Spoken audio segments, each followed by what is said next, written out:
I'm Andrea Giles, and you're listening to the Heal from Infidelity podcast, episode number 64, Dating After Divorce with Sade Curry. Hello, and welcome to the Heal from Infidelity podcast, where courageous women learn not only to heal from their spouse's betrayal, but to become the boldest, truest, most decisive, and confident versions of themselves ever. If you know there's more for you than the life you're currently living, but don't quite know how to get there, you are in the right place. Stick around to learn how to create a life that will knock your own socks off. Is it possible? It is, and I'm here to show you how. I'm your host, Andrea Giles. Are you ready? Let's dive in. Hi, everybody. I have a little bit of a different episode for you today. So, a few weeks back, I was invited to be interviewed on a podcast with my friend Sade Curry, who is a fellow coach, and she works with women who are trying to move forward from divorce, date again, and ultimately find the person that they want to be with for the rest of their life. She has created that result for herself, and she reached out to me and she asked me if I would be willing to share my story of dating after divorce and all the ups and downs and all arounds and the things that were tricky, the things that were awesome. And I thought that I would share it with you here because I think that you might find it useful. Now, I know that some of you are not going to get divorced. Some of you don't want to get divorced. Some of you will end up staying married, but I still think that you might just find it useful because there's things that I share in there about my experience of learning to trust, learning to allow my emotions, allowing myself to deal with some of the challenges that we dealt with that you might just find helpful to you. Okay. So although in this episode, Sade is the host and I am the guest, I hope that you enjoy it and learn from it and that you go check out Sade. You can find her podcast it's called Dating After Divorce with Sade Curry. And she is very wise and wonderful and doing really important work. So I'm going to go ahead and play that episode that we recorded, and I hope that you enjoy it. Hello, everyone. Welcome back to the Dating After a Divorce podcast. And today I have Andrea Giles here with me on Zoom, and she is part of the Remarriage Club series. She's going to tell us her dating after a divorce story. It's got a lot of twists and turns. I can't wait to share this with you. Andrea, welcome. Please introduce yourself. Tell us who you are, what you do, and just a little bit about your family. All right. Thank you so much, Sade. It's an honor to be here. Yes, I'm Andrea Giles. I love the work that you're doing here, and I'm happy to be here to talk about this important subject. So I'm a coach. I coach women around infidelity within their marriages. I help them get clear about if they're staying or going and help them move forward with their lives. So that's what I do career-wise. Family-wise, I have a huge family, very big family. I have 6 biological children, 5 bonus children, and we've had a big surprise number 12 in the oven. Huge surprise. And number 12 is coming how many years after you remarried? 12 years. Not after I remarried. Sorry. 12 years after the last kid, 5 years after remarriage, but the next kid up they're twins and they're 12. Oh my God. But yeah, we've been married for 5 years and had decided that we were not going to have children and, did things to ensure that. And what do we know? Here we are. So having a baby in December. It was just meant to be. I guess so. Yes, I guess so. That's wonderful. So really you have every, I guess, stage or every area of remarriage to talk about. So you have the blended family, probably every scenario in a blended family to talk about. Yes. The infidelity, divorce, dating after divorce, all of it. Yep. Lots of things to talk about for sure. All right. So my first question to you is, you experienced infidelity in your first marriage? Yes, I did. Yeah. How did that impact how you thought about dating after the divorce? Yeah. So as you can imagine, with infidelity, it was a big breach of trust, right? And you think that things are one way, and then you find out one day that they're not, and that the person that you're married to is not what you thought, that they have different things going on than what you thought. And so that the biggest breach of trust there is that it made me wonder about myself. And can I trust myself? How did I not know? Because we were married for 16 years and there were things going on throughout the entire marriage that I did not know about, just didn't even know. And every once in a while, I would like catch a clue or something and go talk to him about it. And he was really good at lying, frankly. And I just believed him because I'm a kind of a general, just a pretty trusting person by nature.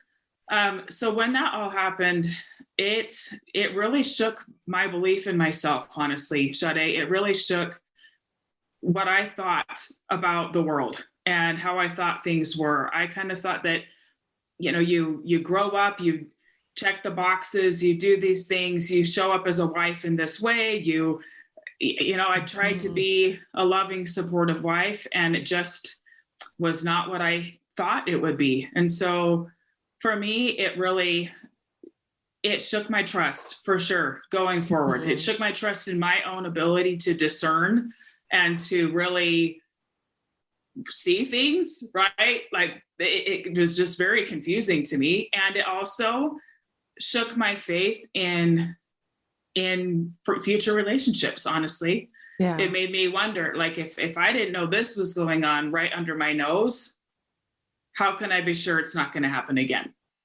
Right. So how did you resolve that? I mean, like, I'm just like, what? I want to know, because that denial, I mean, I think sometimes when a woman divorces, or a lot of us have the story of like the red flags that we didn't see. Yeah.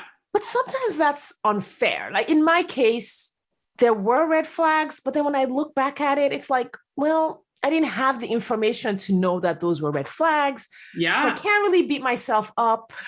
Yes. For not seeing the red flags. And then for some people, there were no red flags. Right. Yes. For me, there were things that for sure felt off to me that I was like, and you know what? There were things too, like you said, that I didn't know were red flags. I didn't know. I'd never been married before, right? I got married young. That was my only experience. And so I was pretty good at just looking forward and giving the benefit of the doubt. And, he must be having an off day. Like if he was exhibiting behaviors or whatever, I just kind of swept it away. Like it's fine. And then there were some bigger things that presented themselves. And again, I always have been about trying to get to the root of things, like what's going on? Why why are these things happening? And just to give the brief little, cap of what happened is I ended up filing for divorce because in the end, he was not interested in being honest with me. He wasn't interested in really fully engaging in our marriage. And it was very much affecting myself and my children. And so I ultimately decided to end the marriage. And then 7 months after the divorce finalized, he got into a car accident and he passed away. He was 39 years old. My kids were 15 and under. And back to your question with the red flags, right? So in hindsight, I think you are correct, completely correct, that there's some things that we don't even know are red flags, right? Like how are we supposed to know, right? So it can get a little bit confusing. So you asked, how did I resolve it? Want me to dive into that a little bit? Well, yeah, and then we'll circle back to the grief, because obviously you was probably still grieving your divorce when the car accident happened. Oh, it was really rough. It was rough. Yeah, it was. I'll just touch on that real quick. I still felt like I was getting my feet back under me of just kind of trying to put my life back together, because my identity was so wrapped up in being a married woman, being a wife, being a mother, all those things. And it just took a while for my brain to catch up that I was no longer married. I was single, kind of trying to reacclimate to this new life, right? Or acclimate to it. And so when he died, it was very sudden. He was just gone. He died instantly. And just like that, once again, like everything that I thought was just like, just changed in an instant. And this time it was a different kind of grief. The first time around, I felt like, I really cared about him. And to this day, I still do, right? I still consider him my friend and I care about him. And I felt like I was losing him twice. That's what it felt like. The first time around, I felt a lot of loss because I cared about him and he just was not willing. He wasn't willing to set down the behaviors that he was involved in and get the help he needed. He just wasn't willing. And so I felt like I was losing him in a sense then. And then for him to die, it was just a whole different loss, right? And then helping my children navigate the loss of their father. And so for sure, it took me back. It took me, honestly, it took me into a place of the questions that you ask of, could I have done more? Could I have, because his death was, he was being destructive. He was not being responsible. And so kind of questioning myself and do I have a part to play here? Is there any responsibility here that was mine? So those are things that I needed to clean up for myself, right? Yeah. Yeah. Did you go to therapy? How, yeah. I can imagine you must have. I did. to actually come out on the other side. Yep, I did. I went to lots of therapy, lots of therapy. So I went to therapy at the time. I didn't know anything about coaching. I went to therapy and worked through, I did some grief work. I did just really understanding kind of some of the behaviors that he was in. It was so helpful to see from like a textbook, like to be able to kind of read from like a textbook experience, some of the choices he made, and that it was actually way more common than what I thought. And then how it affects the people closest to that person. It kind of normalized it for me. Like, I'm not a crazy person. There's nothing wrong with me. My responses are totally normal. And then ultimately getting to a place where I could trust, like just trusting that I could let go, that I could wish him well, let it go, and move forward with my life. And I recognize that for me to fully step into where I was going, that was necessary, right? That I needed to do that untangling of letting, setting down the things that were not mine to carry, which can be tricky, right? It can be tricky. Yeah. What did life feel like, I guess we could say that year of the divorce and then his death? And then when you came out, or you felt like you came out on the other side emotionally, what was the differences in those two periods? I think the first time, like with the divorce, I felt it was really, really hard, but I felt very, I don't know if determined is the word. I knew that it was important. And I knew that, so part of my situation is that there were some mental illness pieces where that were untreated, and that he was not getting the help he needed for. And so it put myself and my children in some situations that were not safe. And so for me, I was kind of like, kicking in like the mama bear, like I have to do this. I have to move forward. And so I found a lot of strength in myself to carry on, to get things done, to get things in place to where I felt like my children were safe. I was safe, things like that. And so I felt a lot of, there was grief there was a lot of sorrow. There was all the disbelief, kind of like, how is this my life? Yeah. That came up a lot. Like, how is this my life? How is this real? Right. Yeah. But I also had a lot of deep determination. Like, I have to get through this. I have to get to the other side of this. When he died, that was different. It was different. It was just straight up grief. It was just a lot of loss, a lot of grief, just sadness that this person that I cared about, who had just crazy potential. He was really, really smart, really ambitious. Like he was a lawyer working, for a big name. Like he was doing good things career-wise, professionally. And it just was really sad that he had made some of the choices that he made that led to this current circumstance. Right. And so it was just a lot of grief. And Sade, I'll say too, for some of your listeners that, because I imagine probably everyone listening has experienced this to one extent or another, all the opinions of other people and them chiming in. And that was sometimes really hard because I had people telling me that I should be happy and that I should be, look, you don't have to deal with this anymore. And you should, telling me how I should feel. And it made it worse. It was hard, I want to be sad. Like this is the person I was married to for 16 years, the father of my children. I want to be sad that he's gone. Yeah. And so learning to let other people have their thoughts and opinions and then owning what was mine. Right. Mm-hmm. So moving forward from that was really coming to a place of acceptance that it was okay for me to feel what I was feeling and that it was okay for me to move forward and really build a new life. Right. And so how long after he passed away or the divorce did you decide to date again? Mm-hmm.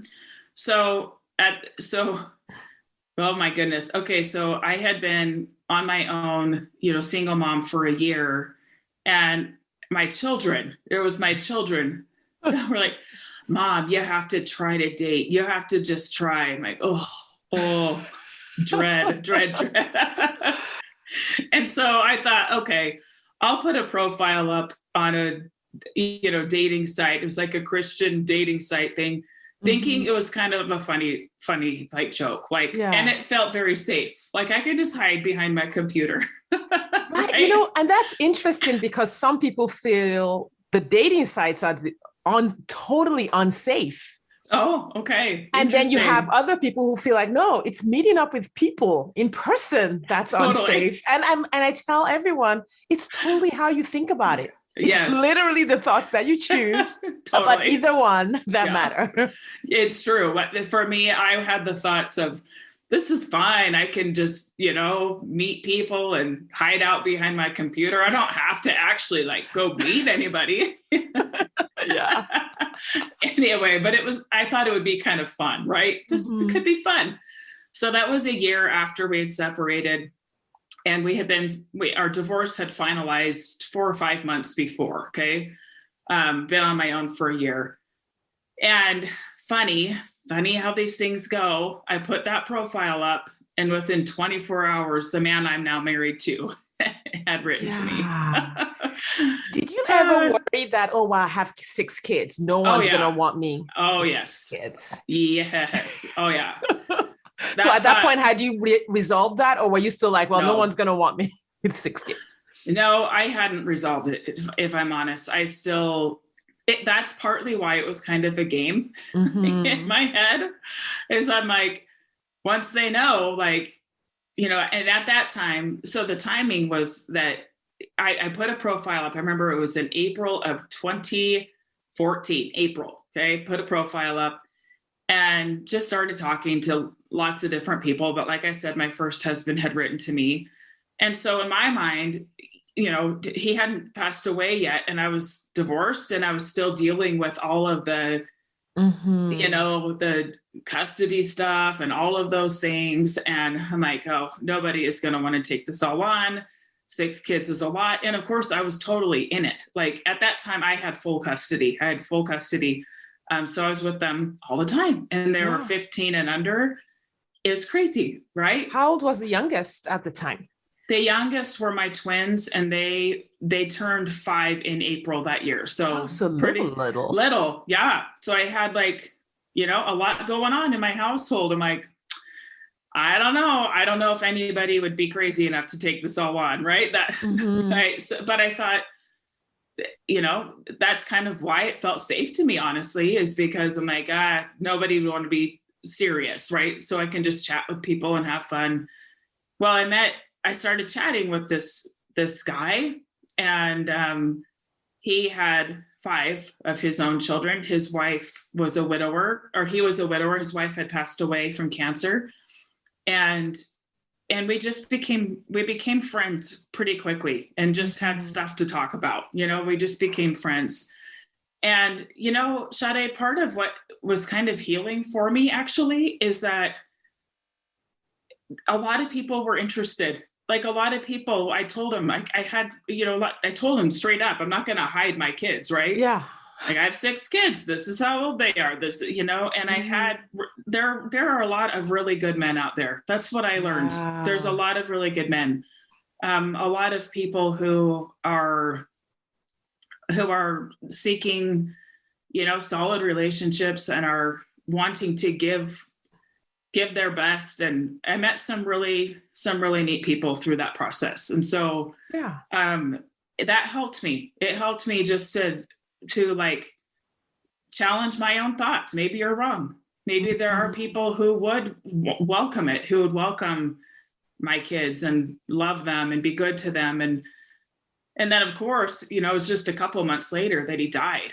He died in July. So it was just like, 3-4 months later. And then my story changed, right? He was no longer in the picture. And, even though for me, that time was really, really hard, it did change the scene for me as far as like what I was able to do moving forward, like being able to move out of state, being able to, it was just me made and the it kids. easier to date. Yes. Okay. Was your now husband out of state? Or Yeah. Okay. Yeah. He was in Montana.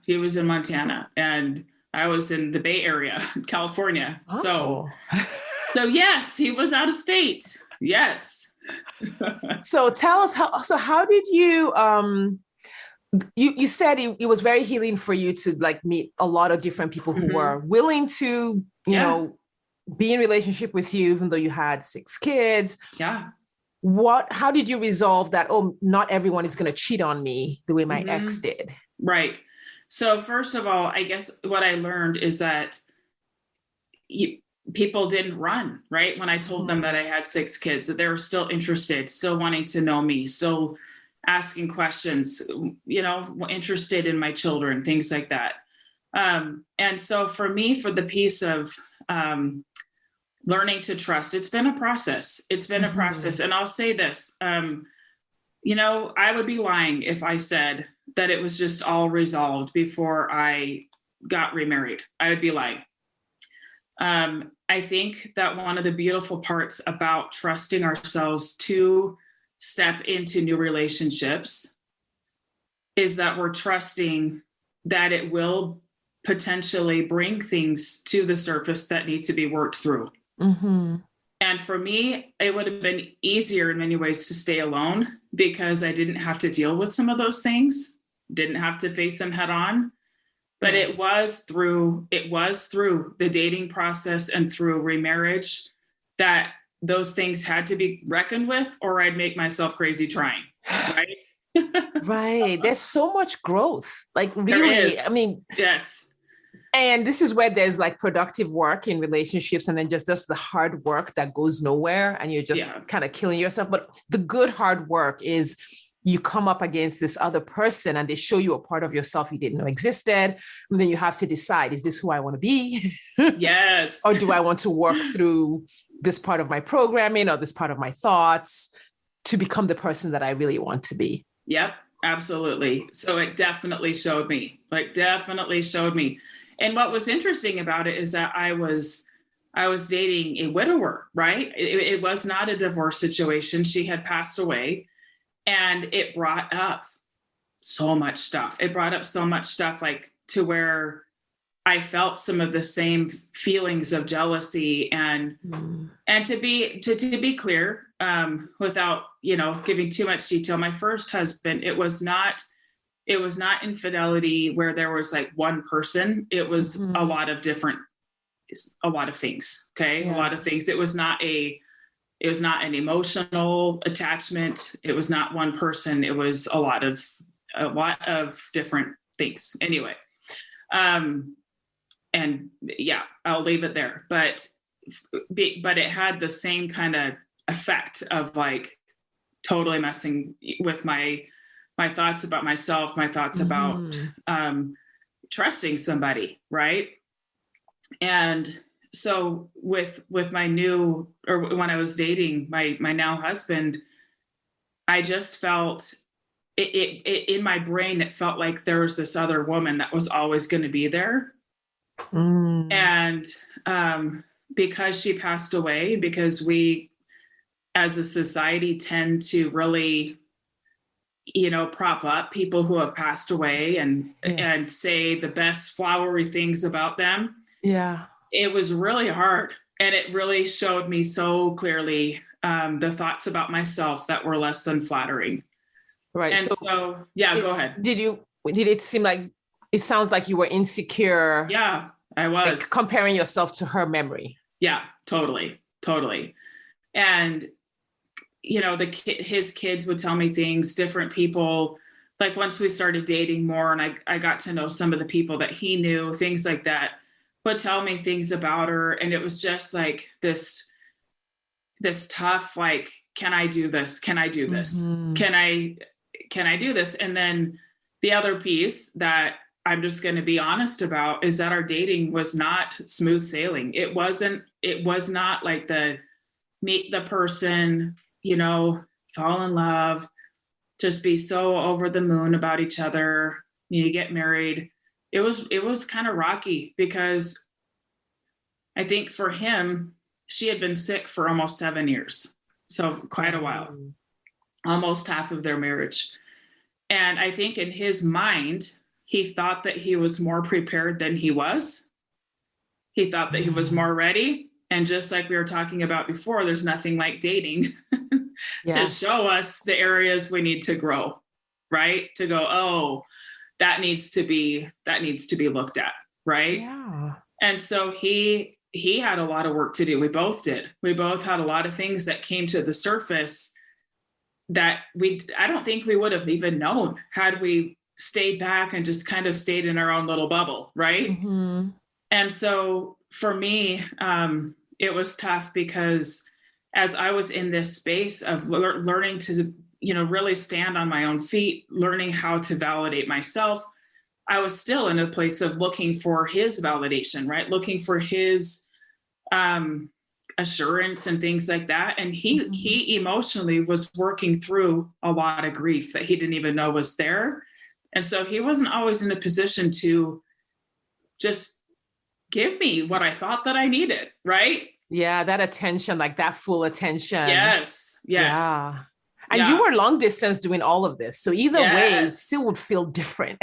Yes, it was all long distance. And we saw each other, as often as we could. We talked all the time, but we had lots going on our home fronts, right? So we couldn't just go see each other all the time.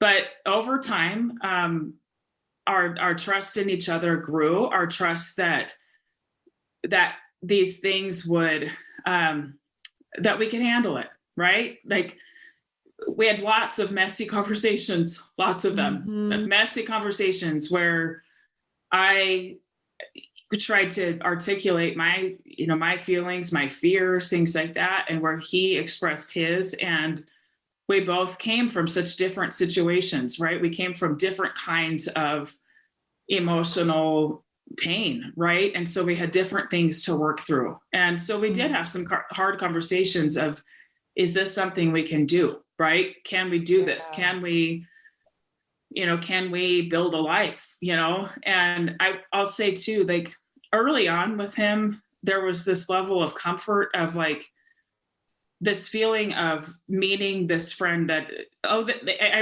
remember when I first started talking to him and when I first started talking to his kids, it was like, oh, there you are. That's what it felt like. Like, it's very familiar. Are. Yeah. It's like, there they are. It felt very familiar. And then, but over time, if the things that we needed to work on became more and more evident, right? Mm-hmm. And so how did you handle those conversations? Because I think a lot of my listeners have trouble staying in those conversations. Actually, I wouldn't even say staying. even initiating or the thought. Like I was talking to a client recently, and the thought of bringing up STDs in a dating situation completely freaked her out and almost became a barrier to her even starting to date. Yes. Because she knew at some point she was going to have that conversation. And I was like, at some point in adulthood, we have to be comfortable articulating what we're thinking, holding space for that discomfort, knowing that the best thing for you is to bring up whatever is on your mind and stay in the conversation and observe the other person and their ability to stay in that conversation. Because if you ask a guy about STDs and potentially getting tested, and his response in that moment tells you a lot about who he is. Yep, absolutely. I think, yes, for sure. So I think a couple of things here. First of all, I would say to your listeners, it's okay to be messy. It's okay to stumble. It's okay to go into it thinking, this is how I'm going to say it. This is how I'm going to do it. This is how I'm going to hold on to myself and my emotions, keep grounded in myself. And it's okay to sometimes get it wrong, right? It's okay to be messy. And I still think that just showing up in that conversation is so powerful. Just being willing to have the conversation, you're going to be better for it, even if it's messy, even if it doesn't just roll off the tongue as easily as you rehearsed, right?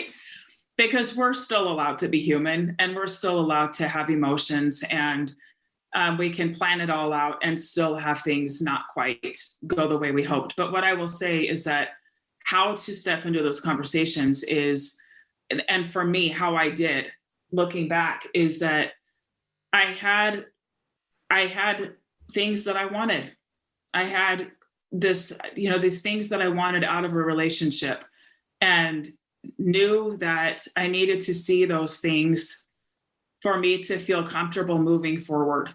And it's funny you mentioned STDs, because that's a question he asked me, right? Like, he needed to know, of course, he knew my background with the marriage I was in and things like that. And I that was something he wanted to know. And I had plenty of questions for him. Right. And so I think that if you can scan out a little bit to what it is you actually are wanting, and seeing it almost like you're collecting data, these are like data points. You're just collecting new data points. You're like, this is where I'm going. This is what I want. This is the end thing that I want.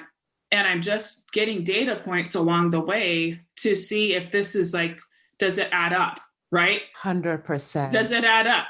But I will say the part that we avoid is that to receive these data points that we're looking for, we have to give them. We have to be willing to show our cards. We have to be willing to show, to speak and to share how we feel and to allow people to respond to it. And it will tell you so much about the other person, right? Yes. Yeah, that's so good. Those conversations I think they're everything. They are. They're everything. That discomfort, being willing to I'm just going to be here. And if it works out, that's fine. If it doesn't, but approaching it like I'm an adult now, this is a put your big girl panties on. Yeah, exactly. Kind of scenario. How did you know? And you said he had asked you some questions too that were hard. How did you know he was showing up in a way that he was going to be willing to do the work? He was willing to be honest. What was it about him? And because I think a lot of my listeners are not familiar with that kind of guy who shows up, who does the work, who's open and transparent. Was one of my current husband's transparency was one of the things that really drew me to him. His life was an open book. And I was just like, that is so different in a guy. Yep. So for me, out the gate, I remember pretty early on in our dating, he told me things. He told me things about his life. He told me mistakes he had made, things he regretted, issues that they had, or areas where he felt like he could have done better. And, just some of those pain points that he was carrying around, or things that he wished that he had done better. He never came into it with this, like, I knocked it out of the park. It was, it was just so great. Like and there were the things he told me would have been, there were hard things to tell me, right? There were things that I could have formed judgments about, and he knew that. But his thing was, I am going to be completely transparent with you about, where I come from and some of the struggles that I've had. And to me, that, I'm like, I think he's safe. I think he's safe. He's not trying to hide. He's putting these things out there, and he's letting me decide what I want to think about it. Right. I love that. Instead of trying to control or, manipulate how I think about something. He's like, here's this piece of information, do with it what you will, but I want you to know this thing. Right. Yeah. Wow. I love that. That's so good. Safe, open, honest, transparent, more so than like you said, you didn't have the fireworks at the beginning, that hot and heavy because you were long distance, but you had the meat and potatoes of a real relationship. Right. Was healthy. Yes. Yeah. So at what point did you turn from, hey, we're just friends talking long distance because we have families that are similar, to like, hey, let's do this thing? Right. So, early on, we both knew that there's attraction there. We both knew that there was potential, right? We both could see that. I would say it wasn't until, we dated for a couple years before we decided to get married. And we talked a lot about the possibility in the future. We talked about it, but, again, I'm going to be fully transparent here with your audience. Okay. So I got to the point, I'm just going to lay this out there, where I felt like, dude, you got to decide what you're doing, because it was long distance and I had all of these kids. And I felt like for him, he was just one of his kind of trauma responses, if you will, is that it was really scary for him to think of recommitting and then having something happen, just like it was scary for me, right? Different, coming from different places, but similar fears. And so we would get closer and then pull back a little bit, closer, pull back. And I got to the point where I had done so much work on myself, where I had worked a lot on really understanding my own value and understanding that some of those responses from him were not about me at all, that they were him still needing to just sort through some things, right? Work through some things. And so I took a step back and I just said, you know what? I need some space from this. I need to step back and just kind of live my life. And we cared very much about each other. I remember that conversation. We were both really sad, but I knew for me that that's what I needed.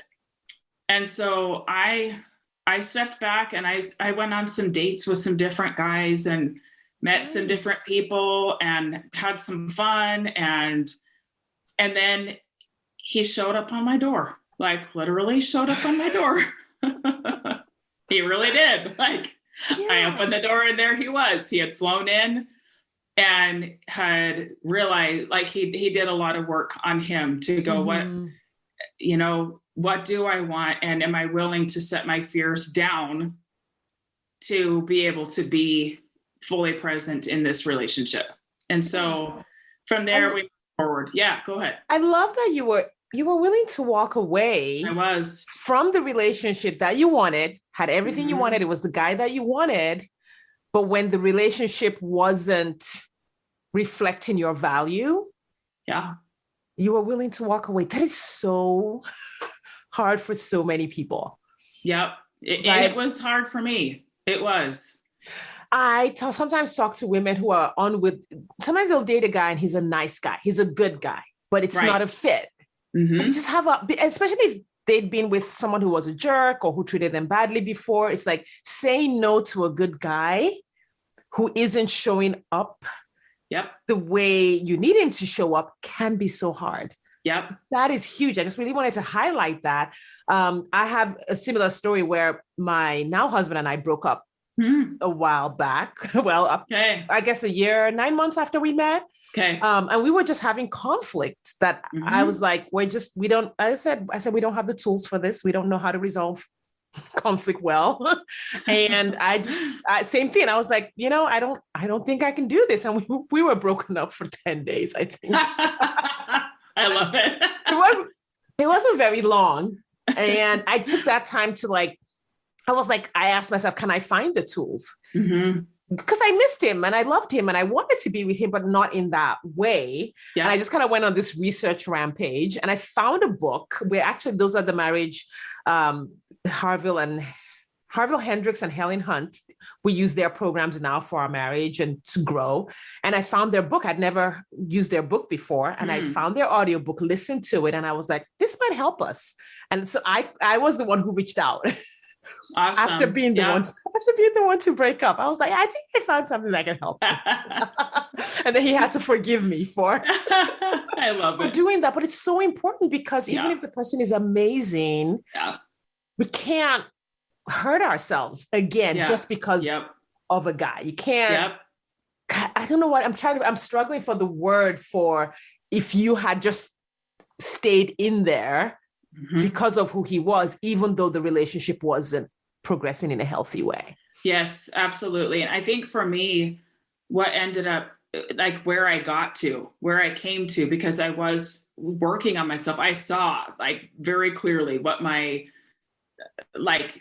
just like you talked about how we don't know how to deal with this conflict. I could see, I don't know how to deal with this and this and this. And I don't, and I got to work on myself and I finally got to the point. I remember a particular moment where I felt completely free. I just felt free. I felt like I could get married if I wanted to. I could stay single if I wanted to. And I just felt free. It doesn't matter. I got me, I'm good. I was feeling so peaceful. And it was very shortly thereafter that he showed up on my door. Isn't that amazing how that works? Well, do you want to know how soon thereafter? I remember the moment. I remember the moment. It was I apologize about that. It was the very next day. The next day. And I said nothing to him, right? I said nothing to him. I'm like, I'm good. I am good. And it was the next day that he showed up. I love that miraculous aspect of the work that we do. Yes, it's like magic. Huh? It's like this. It's like keep doing the work, keep growing, keep getting coached, keep going to therapy, keep getting in alignment with where you want to go and who you want to be. And it is just that moment where the miracle happens. Yep. The things fall into place. You don't go chasing after it, right? It comes to you when you line up and remember your worth and it doesn't, I love that you said it was 10 days for you, right? It doesn't have to, there's no timeline, right? There's no magical timeline. It's more about alignment, right? It's less about time and more about alignment. And I think, I had to get there. I had to get to a place where I really knew that I did not need him to validate me I didn't need him, but that when he did come, and when he where I watched and I was like, is he really ready? Or is he just afraid of losing me? Right? Is he just afraid? And that was really, really important to me to see the difference. Is he just afraid of being alone or not having me around? And I remember feeling this really clear inner peace. It's okay. It's okay now. Yeah. It's okay. And we've been married for 5 years. We've worked through a lot and, it's still, work, right? There's still things you have to work through, but we both were in a place where we were ready to commit fully to it, right? Saying, okay, I'm all in. We got married shortly thereafter. We were like, okay, we've been dating this long. Let's pull the trigger. Let's get married. And, honestly, when I think about how far we've come, it blows my mind. it blows my mind how far we've come in 5 years. Like it's amazing to me to see how much growth. Yes. And I love that, because when you're in that healthy relationship, because I think that was one of the things that I saw in my first marriage, was like there was such a lack of growth. Like it was almost like anytime any little bit of growth was coming up in anyone's life, it was just like squashed by how toxic the environment was. When I look at my current relationship and how much growth we have and how much growth I have in this environment. So that's a sign, I think, of a healthy relationship, that there's growth and forward motion. Yeah, for sure. Can I add one thing to that real quick? Oh, yeah. I'll add that I think that one of the areas that can be pitfalls for us is where we, look at the people that we like, potential people to date or people that we are dating, and kind of judge, like, are they growing? Are they working on themselves? Are they this? Are they that? And kind of holding it to our own standard of what we think it should look like. And something I've learned in my marriage is that it's less about, the way we grow, my husband and I, it's very different. I'm a coach, right? So I'm all into growth. I love growing. It's fun. It's fun to grow, right? I love it. And I love to read books, and I love to study, and he does not. That's not his thing. But here's where I have observed. As I grow and watch him, I extend the invitation to growth, right? And say, okay, this is where I'm going. Are you coming? And open and invite and have, that's where those conversations come in, where we have the conversations that open up our relationship to growth and honesty and more transparency. And I've watched him grow, right? And I've watched him grow in ways that are that have been really helpful to invite me to step into, right? Ways that he grows that are like, this is what matters to me. Are you willing to come here with me, right? And so just saying that, I think that we can be very prescriptive about what it needs to look like. And we can get ourselves in trouble. Yes, that's true. I think as long as it's healthy and safe, there are certain, it's more about the quality. Yes. Versus, did we check the box? 100%. We all checked the box the first time. Right. Look where that got us. Yes. Right. It's not about checking the box. It's about that real quality of relationship. So, yes, exactly. What is the most fun thing you and your husband do together? Oh gosh, the most fun. Okay. The most fun thing. We both love music, and particularly 80s music. And so we've been to some really fun concerts. We've been to like Def Leppard and Poison and U2.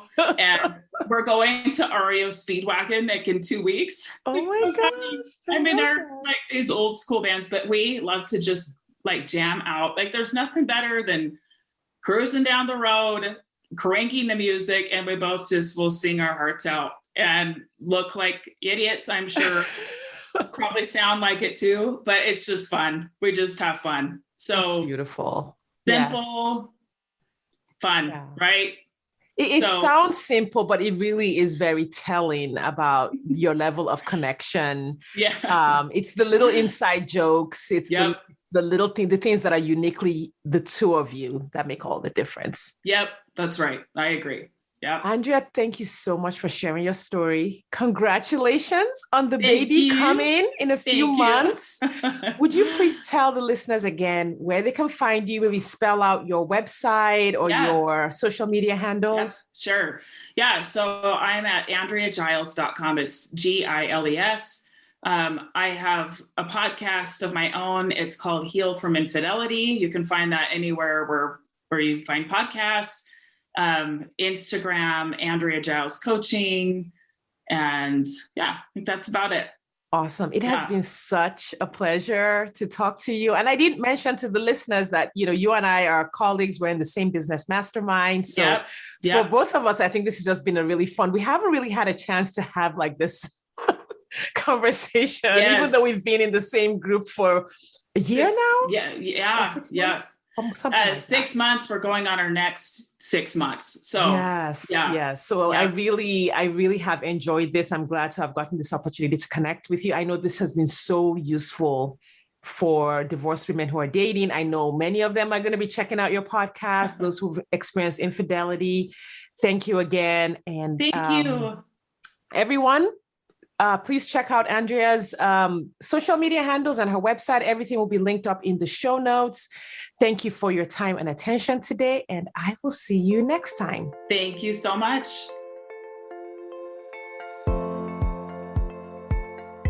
Thank you for listening to the Heal from Infidelity podcast. If you would like to be kept in the know about upcoming free classes, new podcast episodes, and other ways of working with me, go subscribe to my weekly email. You can subscribe at AndreaGiles.com/lies-about-infidelity/. Again, it's AndreaGiles.com/lies-about-infidelity/. I will see you next time.